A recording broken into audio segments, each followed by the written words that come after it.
Welcome back to the Pig Trail Show. Our Kevin McPherson joining us. And usually, Kevin, we're talking about recruiting, but today, of course, changing it up to talk about Eddie Sutton, the impact he left on the Arkansas Razorback men's basketball team. Well, he was the original architect. He put Arkansas on the national map when he came in the mid 70s. And look, 11 seasons, but the final 9 seasons, Arkansas went to 9 straight NCAA tournaments. He really built the program into a national top 15 program. You look at the results. He took Arkansas to its first Final Four in the modern era of college basketball in 1978, along with the famed triplets. They knocked off a UCLA powerhouse, a dynasty at that point, to get to that Final Four. The following season, with Sidney Moncrief, the only leftover from the triplet, Sutton guides the Razorbacks against Larry Bird to the Elite Eight. And we know what happened there. Indiana State won at basically a buzzer beater to move on. But Arkansas at that point had established itself as a player on the national level. From that point on, it wasn't just winning Southwest Conference championships at a regular beat and being ranked in the top, anywhere in the top 10, 15, just about every year.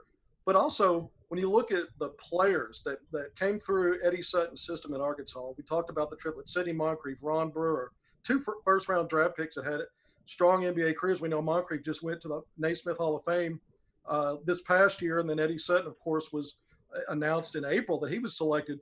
But you go beyond that. Darrell Walker, Alvin Robertson, Joe Klein, Scott Hastings, the list goes on, Andrew Lang, Tony Brown, even Byron Irvin, who was in Sutton's final recruiting class at Arkansas, ended up transferring to Missouri, but he ended up playing in the NBA. So I'm probably leaving some guys out, but you look at, Joe Klein and Alvin Robertson both played for the last amateur team to win, played for Bobby Knight. And so when you mention Bobby Knight, Eddie Sutton and Bobby Knight, when you go back to the mid 70s and 80s, those were 2 of those coaches that used to say he could take his and beat yours or take yours and beat his. And that was, a testament to the kind of on the floor coaching they did beyond preparation.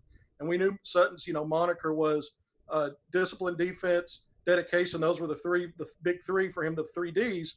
But that carried over not only from practice, but in-game situations. He was one of the best coaches at figuring out strategy.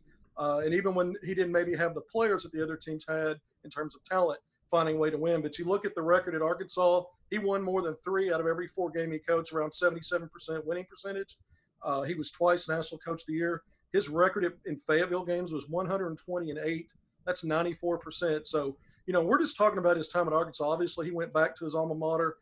That was where he did the majority of his damage as a coach in terms of 2 more Final Fours, more Sweet 16s, Elite Eights.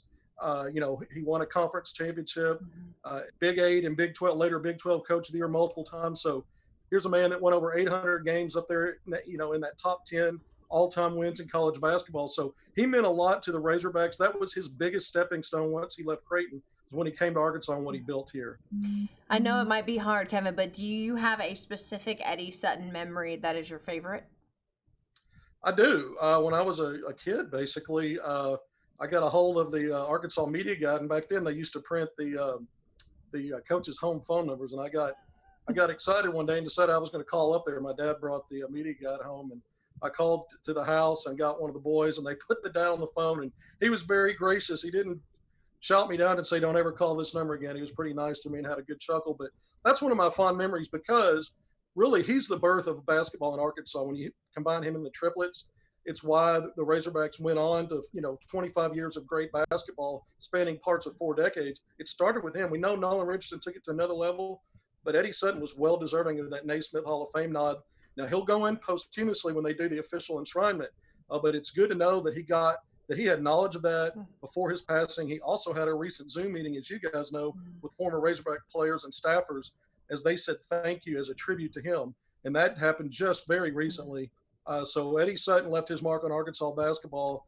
He can't be denied as the original architect for where it went.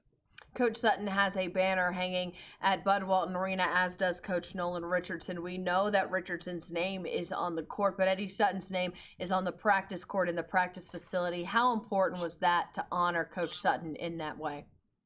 Well, I think it was very important. He left Arkansas at a time where there may have been some, conflict with the legend Frank Broyles, who was then athletic director, made the comment that he would crawl to Kentucky. He would have crawled to Kentucky, where he took the job there and led that program to Elite Eight, left there after 4 seasons amid scandal.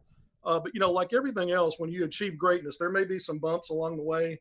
but Arkansas circling back around to honor him by naming that practice facility. And he came back on numerous occasions. This past year, they had the throwback 80s theme at Old Barnhill Arena. They dusted that place off for basketball.